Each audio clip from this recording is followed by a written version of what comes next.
जय हिंद friends, welcome to Centurion Defence Academy. इस टाइम स्टेट स्पॉन्सर्ड हैकिंग को लेकर न्यूज़पेपर्स में बहुत हल्ला गुल्ला मचा हुआ है। एक्चुअली हुआ ये है कि कुछ प्रोमिनेंट लीडर्स के आईफोन में एक नोटिफिकेशन गया, जिस नोटिफिकेशन में लिखा हुआ था कि स्टेट स्पॉन्सर्ड हैकिंग होने की पॉसिबिलिटी है, जिसके चलते सारे ऑपोजिशन के लीडर गवर्नमेंट के ऊपर टूट पड़े। इसी के चलते ये टॉपिक हमारे लिए बहुत ज़्यादा इंपॉर्टेंट हो जाता है।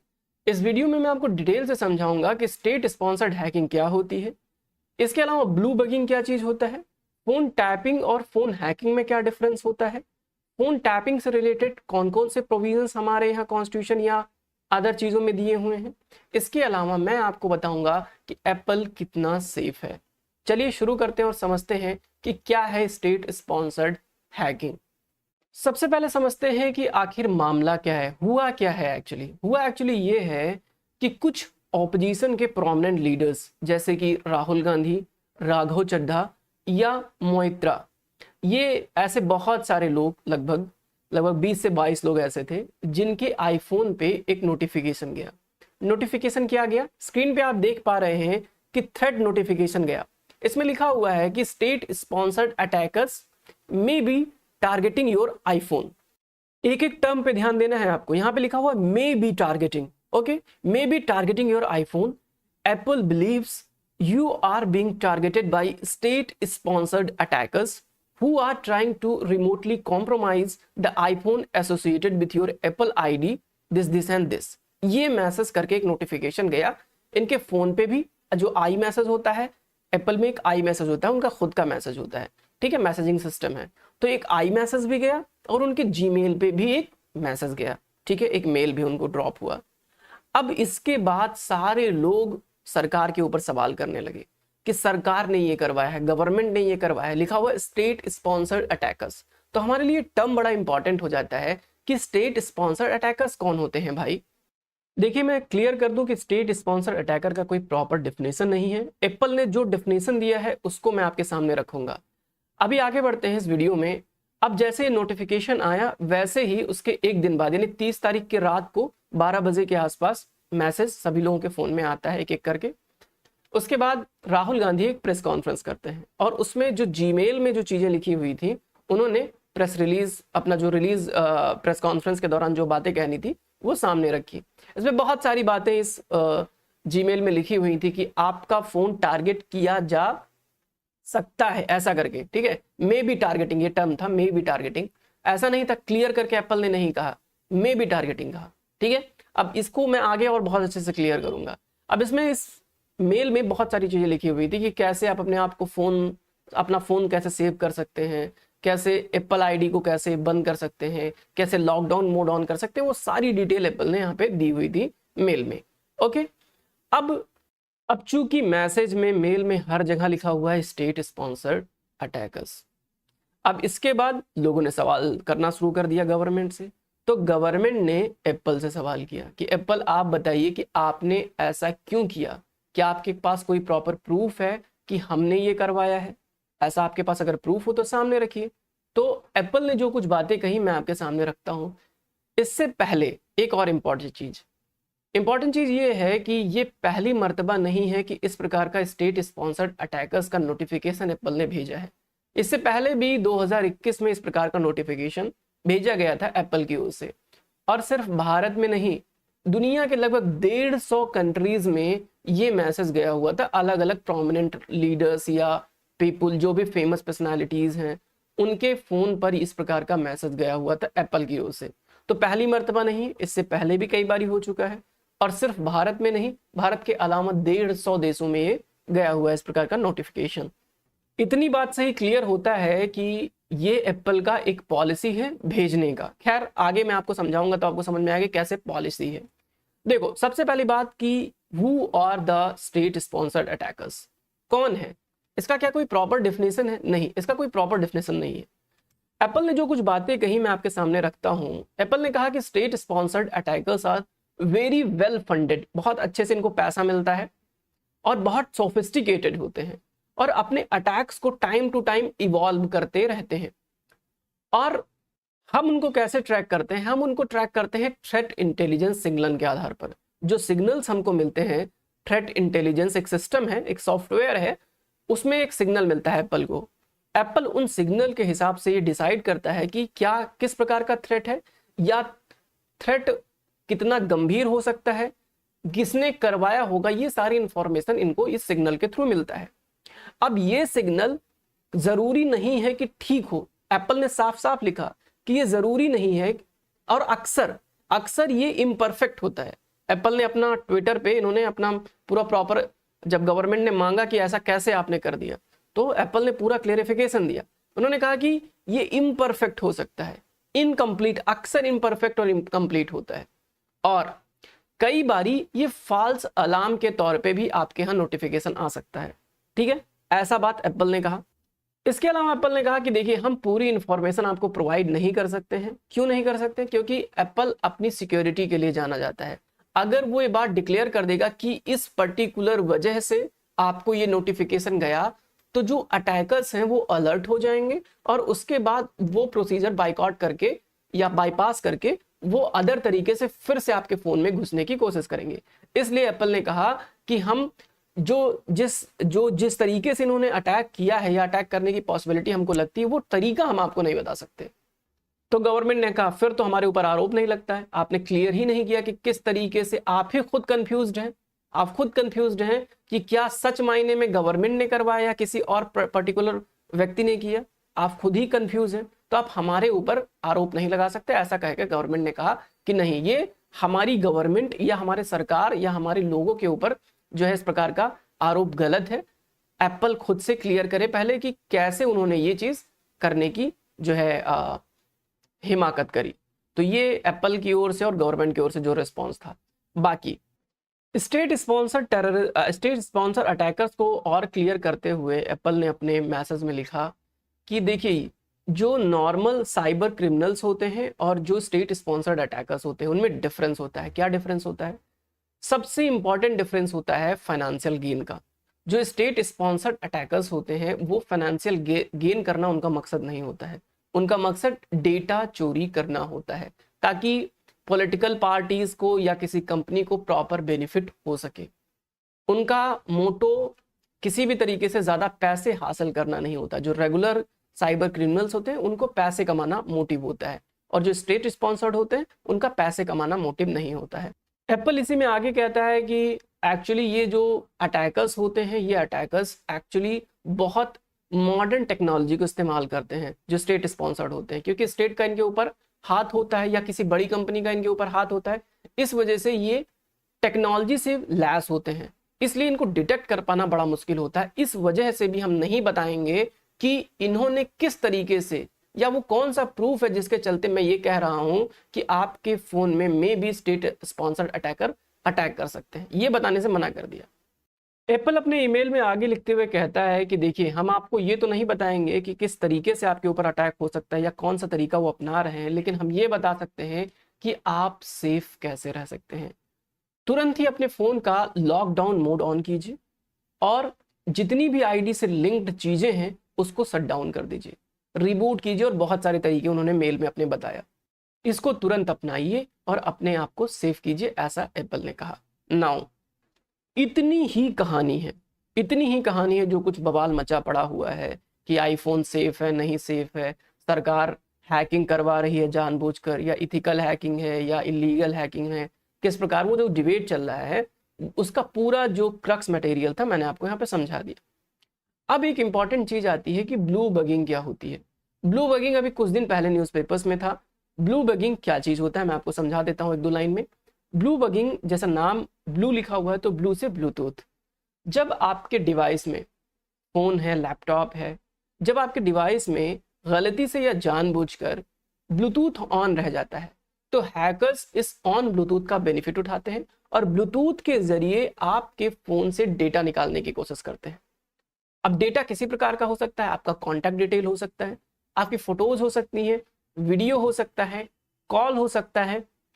ऑल्दो ब्लू बगिंग में आपका कैमरा जनरली ऑन नहीं होता है, आपकी फोटोज वगैरह ट्रांसफर कर सकते हैं, वीडियोस ट्रांसफर कर सकते हैं, जो ब्लूटूथ से आप कर सकते हैं नॉर्मल चीजें, ठीक है, वो चीजें ब्लू बगिंग में हो पाती हैं। अब ये ब्लू बगिंग की कहानी हो गई। ओके, अब इसीलिए आपसे रिकमेंड किया जाता है कि जनरली आप अपना डेटा ऑफ रखिए और साथ ही साथ अपना ब्लूटूथ ऑफ रखिए।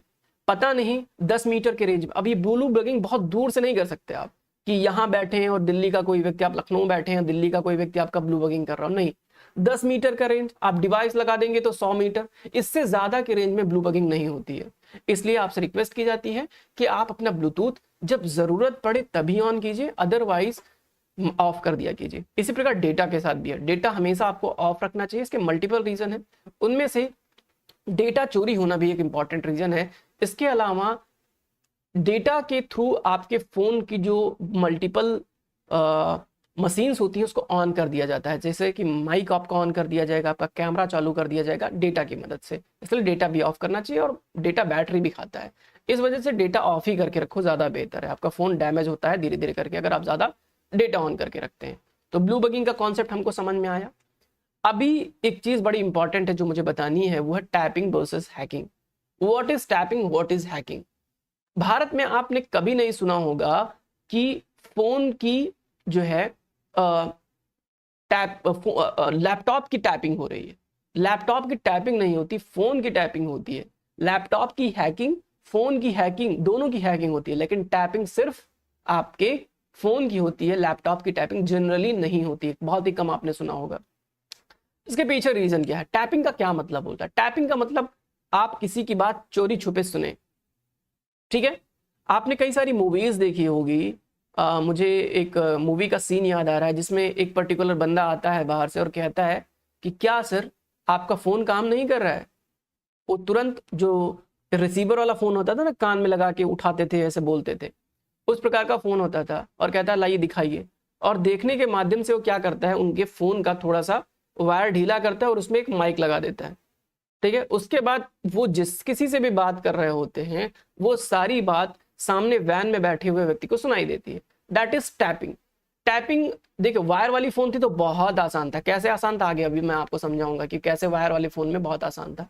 अभी तो वायरलेस फोन्स हो गए तो अभी थोड़ी टैपिंग भी डिफिकल्ट हो गई, लेकिन फिर भी एप्स के थ्रू टैपिंग बहुत इजीली हो जाती है। टैपिंग हैकिंग के कंपैरिजन में बहुत इजी प्रोसेस है। अब टैपिंग कैसे कैसे हो सकती है? कुछ साइंस है जिससे आप महसूस कर सकते हैं कि आपका फोन टैप हो रहा है। क्या साइन है भाई? पहला साइन है कि ऑटोमेटिक कुछ ऐसे ऐप डाउनलोड हो जाएं जिनको आप नहीं चाहते हैं, अनवांटेड ऐप डाउनलोड हो जाए। अचानक से आपकी बैटरी क्या हो, यहाँ पे दूसरा पॉइंट आप देखोगे, अचानक से आपकी बैटरी क्या हो, जल्दी जल्दी लो होने लगे, ठीक है, एबनॉर्मली शॉर्ट बैटरी लाइफ, दूसरा पॉइंट। तीसरा पॉइंट आप देखोगे अनयूजुअल बैकग्राउंड नॉइस आए। जब भी आप किसी से बात करें तो अनयूजुअल बैकग्राउंड नॉइस आने लगे आपके फोन में, तो ये भी टैपिंग का एक साइन है। उसके अलावा आप अपने फोन को शट डाउन ना कर पाए जल्दी जल्दी, मतलब रिबूट ना कर पाए अपने फोन को, तब ये आप मान के चलिए कि आपका फोन टैप हो रहा है शायद, ठीक है, क्लियर नहीं है। जनरल पीपल का तो टैपिंग नहीं होता है, कभी कभी क्रिमिनल केसेस में टैपिंग करवा दी जाती है, क्योंकि टैपिंग का पावर पुलिस के पास है, इस वजह से टैपिंग बहुत आसानी से लोग करवा देते हैं घूस वगैरह देके। खैर, टैपिंग में जैसे स्क्रीन के सामने ये इमेज दिखाई दे रहा है, एक लेडी है बात कर रही है, पीछे से दो व्यक्ति क्या कर रहे हैं, उनकी सेम बात सुन रहे हैं, फोन से बात कर रही है।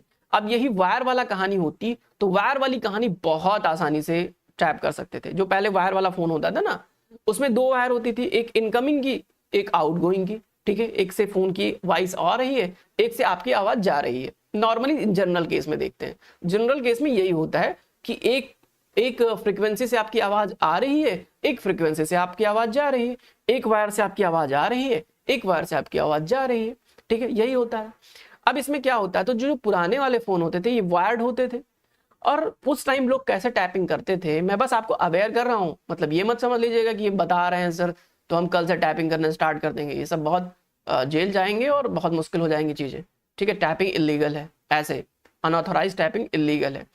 खैर, होता क्या था कि लोग पोल्स पे चढ़ते थे, जैसे मान लो किसी के पास ये रिसीवर वाला फोन है, जैसे ये आपको इमेज में दिखाई दे रहा है, ये वाला फोन है, तो इस फोन में वायर लगा होता था, तो लोग जैसे घर के लगभग 10 मीटर 20 मीटर के पास जो है वायर होता था, अब उसके पोल पे जो है जाके चढ़ जाते थे, और जिस वायर से इस फोन का कनेक्शन जुड़ा होता था उसमें एक और वायर लगा देते थे, अब उसके बाद अपने यहाँ एक और रिसीवर सेट कर लेते थे, तो जो बात वो वहां पे कर रहे होते थे वही बात इनको यहाँ पे सुनाई देती थी इनके खुद के रिसीवर में।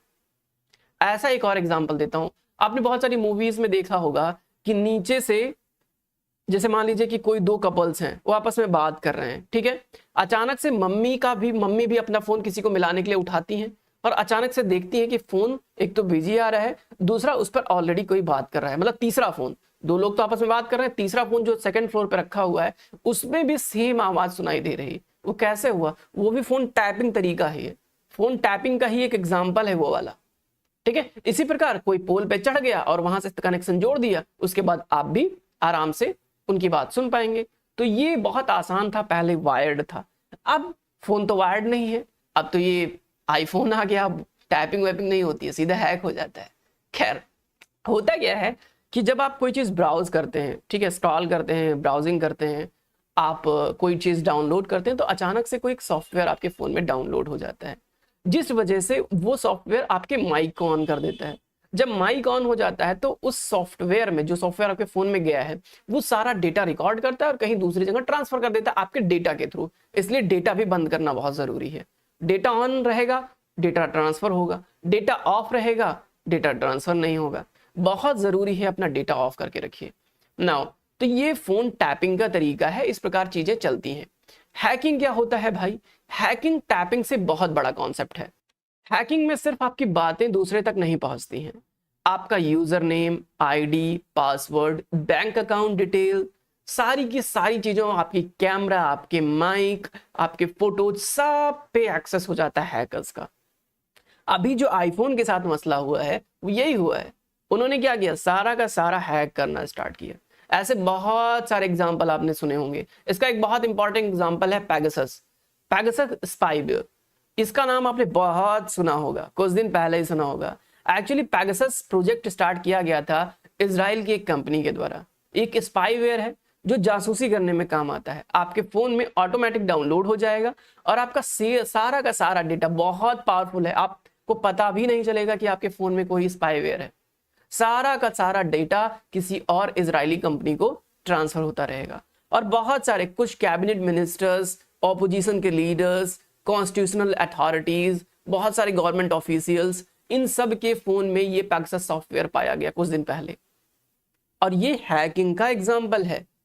हैकिंग में ये सारी चीजें होती है। टैपिंग में आपका कॉल का सारा डिटेल जा रहा है, हैकिंग में आपकी सारी डिटेल जा रही है, आपका bank account, password, transaction, photos, videos, सारी कुछ चीजें आपकी जा रही है, इवन आपके फोन भी, ठीक है। वो आपके बात भी सुन सकते हैं कि भैया क्या बातचीत कर रहे हो। तो पैगासस इज समथिंग डेंजरस। ये बहुत डिबेट चली थी उस टाइम। गवर्नमेंट ने इजराइल सरकार से क्वेश्चन भी पूछा था कि पैगासस सॉफ्टवेयर हमारे यहाँ कैसे आया। आपका SMS, contact, location, messaging app, recording, video recording, सब कुछ इजरायली कंपनी के पास जा रही थी, पैगासस। तो उसके बाद भारत सरकार ने इस पर बैन लगाया और बहुत सारे स्टेप्स लिए। सर्टेन एक बॉडी है जो इन सब चीजों पे रेगुलेट करती है। तो ये कहानी थी हमारे पैगासस की। अब आते हैं फोन टैपिंग इंडिया में। इंडिया में फोन टैपिंग की क्या कहानी है, बहुत इंपॉर्टेंट स्टोरी है। देखिए, जनरली आप फोन टैपिंग नहीं कर सकते इंडिया में। आर्टिकल 21 इस बात को इंश्योर करता है कि फोन की टैपिंग नहीं हो। आपके पर्सनल लिबर्टी का कॉन्सेप्ट कहां पे दिया हुआ है? आर्टिकल 21 में दिया हुआ है। क्या बात है आर्टिकल 21 में? आर्टिकल 21 कहता है कि no person shall be deprived of his life. Right to life का आर्टिकल कौन सा है? जीवन के अधिकार का आर्टिकल कौन है? आर्टिकल 21। और इसी आर्टिकल में आपके प्रिवेसी का कॉन्सेप्ट भी इसी आर्टिकल में दिया हुआ है। नाउ, क्या दिया हुआ है? कहता है और no person shall be deprived of his life और personal liberty except according the procedure established by law. Law के द्वारा जो प्रोसीजर एस्टेब्लिश किया गया है उसके अलावा किसी और तरीके से आप किसी व्यक्ति को उसकी जिंदगी से मुक्त नहीं कर सकते और उसकी पर्सनल लिबर्टी छीन नहीं सकते। छीनी जा सकती है, प्रोसीजर जो एस्टेब्लिश किया गया है लॉ के द्वारा, उसके द्वारा छीनी जा सकती है। अब यहाँ पे जो टर्म है पर्सनल लिबर्टी, ये बड़ा इंपॉर्टेंट है। पर्सनल लिबर्टी इंक्लूड करता है राइट टू प्राइवेसी। तो जो ये आप कहते हैं ना, हमारी ये प्राइवेसी खराब हो रही है, यहाँ पे ये चीज हमारा कॉम्प्रोमाइज हो गया, डेटा कॉम्प्रोमाइज हो गया, आधार कॉम्प्रोमाइज हो रहा है, वो सब कैसे हो रहा है? आर्टिकल 21 के अंतर्गत जो भी पार मिला हुआ है लोगों को, उसके तहत। खैर, आर्टिकल 21 इस बात को इंश्योर करता है कि आपकी पर्सनल लिबर्टी कहीं भी कॉम्प्रोमाइज नहीं होनी चाहिए, ठीक है। तो इसी के अंतर्गत बहुत सारी चीजें हैं राइट टू प्राइवेसी के अंतर्गत, जैसे कि आपका एजुकेशन क्या है, आपकी फैमिली में कौन है, मैरिज किससे हुई, मदरहुड, चाइल्ड बियरिंग कितना है, प्रोक्रिएशन और बहुत सारी चीजें आपको प्रोटेक्ट किया जाता है आर्टिकल 21 के अंतर्गत। बहुत बड़ा इंपॉर्टेंट आर्टिकल है, बहुत बड़ा भी आर्टिकल है। अब कभी भी कहेंगे तो मैं आर्टिकल 21 पे ही एक स्पेशल वीडियो बना दूंगा, जिससे आर्टिकल 21 से रिलेटेड जितनी भी चीजें हैं आपकी क्लियर हो जाएंगी। लगभग 15-20 मिनट का वक्त लगेगा, मैं आपको आर्टिकल 21 बहुत अच्छे समझा दूंगा, जिससे आपके कभी भी कोई क्वेश्चन आर्टिकल 21 से गलत नहीं होगा। तो आर्टिकल 21 के अंदर पर्सनल लिबर्टी है, और पर्सनल लिबर्टी ही इस बात को इंश्योर करता है कि आपकी राइट टू प्राइवेसी मेंटेन रहे। अब चूंकि यहां पे एक बात दिया हुआ है कि प्रोसीजर स्टेब्लिश बाय लॉ के द्वारा ही आपकी फोन टैपिंग हो सकती है, तो कौन टैप कर सकता है? स्टेट गवर्नमेंट कर सकता है। स्टेट गवर्नमेंट के अंदर भी कौन कर सकता है? पुलिस कर सकती है। पुलिस आपके फोन को टैप कर सकती है। नाउ सेकंड कौन पर्सनालिटी आपके फोन को टैप कर सकता है? That is central government. Central government can also tap your phone. Now कौन कौन सी बॉडीज है सेंट्रल गवर्नमेंट के अंदर आपके फोन को टैप कर सकती है? बहुत सारी बॉडीज हैं। सीबीआई है, ईडी है, नारकोटिक्स कंट्रोल ब्यूरो है, उसके अलावा सीबीडीटी है, डायरेक्ट एक्सेस वाली बोर्ड, उसके अलावा एनआईए है और रॉ है, और बहुत सारी ऑर्गेनाइजेशंस हैं सेंट्रल गवर्नमेंट की जो आपके फोन को टैप कर सकती हैं। नाउ अगली बात ये आती है कि लॉ कौन सा है जो गवर्न करता है फोन के टैपिंग से रिलेटेड। ये सारी बॉडीज जो आपको दिखाई दी, ये सारी बॉडीज को पावर कहां से मिलती है? इनको पावर मिलती है इंडियन टेलीग्राफ एक्ट 1885 से। 1885 के इस एक्ट से इनको पावर मिलता है। अभी 1885 का एक्ट आपको पता है कि ब्रिटिशर्स ने बनाया था, तो टाइम टू टाइम इसको रिवाइज करना पड़ता है। लास्ट रिवीजन इस एक्ट का 2021 में हुआ था। टेलीग्राफ एक्ट का लास्ट रिवीजन, एक रूल निकाला गया था गवर्नमेंट के द्वारा 2021 में, उसके बाद इस एक्ट को रिवाइज किया गया था। तो टाइम टू टाइम जरूरत के हिसाब से इसको रिवाइज किया जाता है। हालांकि दूसरा एक्ट नहीं आया, सिर्फ रूल लाती रहती है गवर्नमेंट इसके लिए। नाउ इसके अंतर्गत क्या प्रोविजन है कि अगर सेंट्रल गवर्नमेंट और स्टेट गवर्नमेंट को अगर लगता है कि कुछ मामलों में, कौन से मामले, जैसे कि public safety, sovereignty and integrity of India, अगर इस चीज में किसी प्रकार का कॉम्प्रोमाइज हो रहा है तो central government and state government आपके फोन को टैप कर सकते हैं। ठीक है, state government and central government, खासकर होम मिनिस्ट्री या होम सेक्रेटरी के पास ये पावर होती है कि वो फोन टैपिंग करवा सकते हैं किसी का। ठीक है, इसके अलावा एक इंपॉर्टेंट चीज, अगर आपको किसी प्रेस का, बहुत इंपॉर्टेंट पॉइंट है ये, अगर आपको किसी प्रेस का, ठीक है, एक्सेप्शन है प्रेस के लिए, अगर आपको किसी प्रेस का इस एक्ट के अंतर्गत आपको टैपिंग करवानी है तो central government and state government को एक लिखित रिटन फॉर्म में देना होगा, कंपिटेंट अथॉरिटी को लिखित फॉर्म में देना होगा, रिटन देना होगा कि हम इस पर्टिकुलर प्रेस के व्यक्ति का टैपिंग कर रहे हैं, वजह ये है, सब कुछ डिटेल लिख के आएगा, तभी आप किसी प्रेस के व्यक्ति का टैपिंग कर सकते हैं। तो प्रेस के लिए एक एक्सेप्शन बनाया गया है इस एक्ट में। बाकी जनरल कंडीशन में टैपिंग की जा सकती है। होम मिनिस्ट्री के अंतर्गत होम सेक्रेटरी होते हैं, उनके परमिशन से। बहुत सारे अथॉरिटीज, बहुत सारे कंपिटेंट अथॉरिटी हैं जिनको ये पावर मिलता है, लिखित आएगा होम मिनिस्ट्री से। तो ये ओवरऑल कहानी है इंडियन टेलीग्राफ एक्ट की। आई होप कि इतनी सारी चीजें आपको समझ में आई होंगी। मैंने छोटी सी वीडियो में बहुत सारी बातें समाने की कोशिश करी, जैसे कि अभी आईफोन का क्या मसला चल रहा है। आईफोन, देखो एक चीज जो मैंने कहा था कि मैं आपको बताऊंगा कि आईफोन कितना सेफ है। आईफोन यार बहुत सेफ है। आपके एंड्रॉइड में अगर ये सब कुछ चीज हो रही होती, शायद आपको नोटिफिकेशन भी नहीं मिलता। इतना हल्ला गुल्ला जो मच रहा है, इसकी वजह क्या है? इसकी वजह तो आपकी फोन टैपिंग है, आईफोन है, आईफोन है। इसकी वजह क्या है? आईफोन ही है। आईफोन ने बताया तभी तो आपको पता चला कि आपका फोन में भी कॉम्प्रोमाइज्ड। अगर आईफोन नहीं होता, एंड्रॉइड होता जनरली, तो आपको तो पता भी नहीं चलता। इसलिए आईफोन बहुत सेफ है, बहुत सारे फीचर्स हैं उसमें। तो आईफोन पे या एप्पल के प्रोडक्ट पे ज्यादा सवाल करना बहुत मुश्किल बात होगी, क्योंकि उससे सेफ अभी प्रोडक्ट मुझे तो नहीं लगता है। बाकी अगर आपकी नजर में कोई हो तो मुझे जरूर बताइए नीचे कमेंट सेक्शन में। अगर आपको लगता है ये वीडियो बेनिफिशियल है तो please let me know in comment section. इसके अलावा अगर आपको एसएसबी इंटरव्यूज की प्रिपरेशन करनी है तो हमारा एक बैच स्टार्ट हो रहा है। कितने तारीख को स्टार्ट हो रहा है? 13 नवंबर से स्टार्ट हो रहा है। आप इस बैच को ज्वाइन कर सकते हैं। 21 डेज का कोर्स है। आपको पता ही है सेंचुरियन डिफेंस एकेडमी बहुत फेमस है अपने रिटन एंड इंटरव्यूज के लिए। तो आप इस कोर्स को ज्वाइन कीजिए, अपने प्रिपरेशन को बहुत अच्छा मजबूत कीजिए, बूस्ट कीजिए। बहुत सारे एक्सपीरियंस ऑफिसर्स हमारी इस पैनल में है जो आपकी 21 डेज प्रोग्राम में आपकी मदद करेंगे। ठीक है, आई होप कि ये कोर्स आपको बहुत मदद करेगा। ज्यादा जानकारी के लिए नीचे एक कॉन्टैक्ट दिया हुआ है, इस कॉन्टैक्ट पे आप संपर्क कर सकते हैं।